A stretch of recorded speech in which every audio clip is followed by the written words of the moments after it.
What's going on, ladies and gentlemen? This is Sean from 4Geeks Like You, the editor-in-chief over at 4geekslikeyou.com, and today I'm going to be reviewing Batman vs. Robin. Now, Batman vs. Robin is the sequel to 2014's Son of Batman animated movie.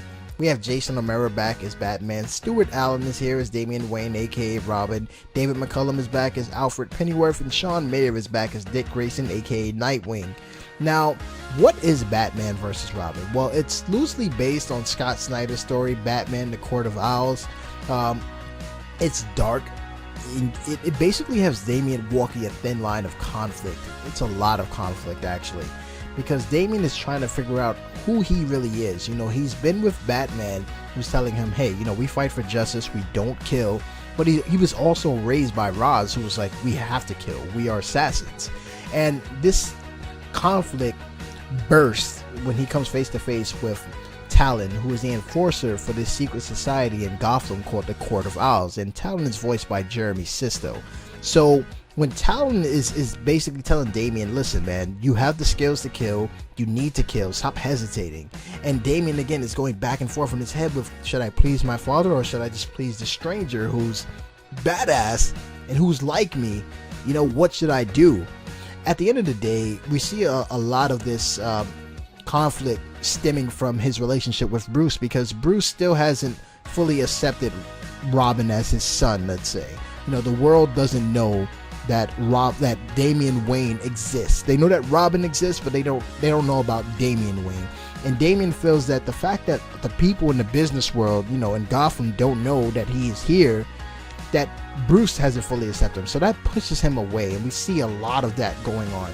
Now, the animation here is really good. I mean, it's DC. Come on, man.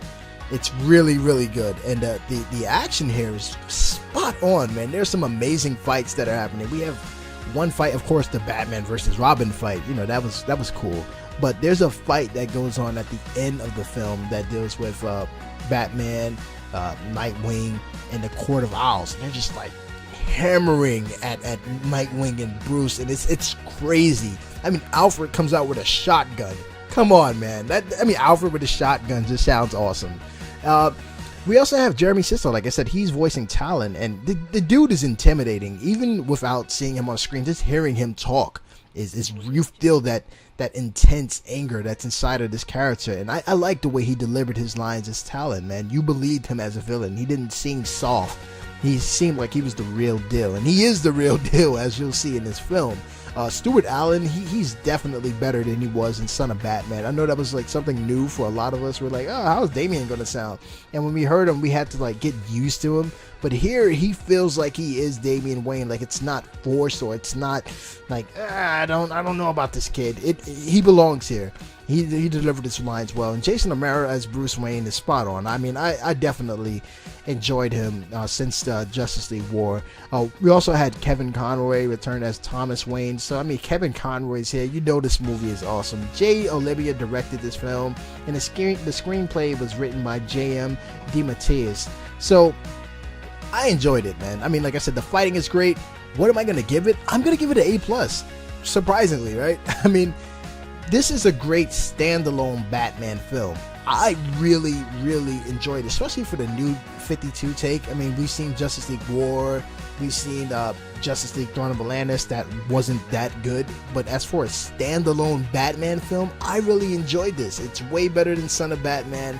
It has more action, it's darker. There's some heartfelt moments here between Damian and Bruce. Even some heartfelt moments here between Bruce and Alfred that we see in flashbacks. We also get a fleshed out story that deals with Thomas Wayne and Bruce, and maybe who was behind the killing of the Waynes. We get to see a little bit of that. So this is really interesting. I also liked Weird Al Yankovic's the doll maker. I mean, he was in it for a short while, but yeah, I mean, I like the way he approached the character. So it's getting an A+ for me, guys. Let me know what you think if you saw this, if you're looking forward to it. Let me know if you did see it. What did you think about the pieces that were taken from the comics and put into the movie? Alright guys, comment below, hit that subscribe button, let me know what you thought. And again, this is Sean from 4Geeks Like You. Come over to that site at 4geekslikeyou.com and check me over at Twitter at 4geekslikeyu. Have a good one.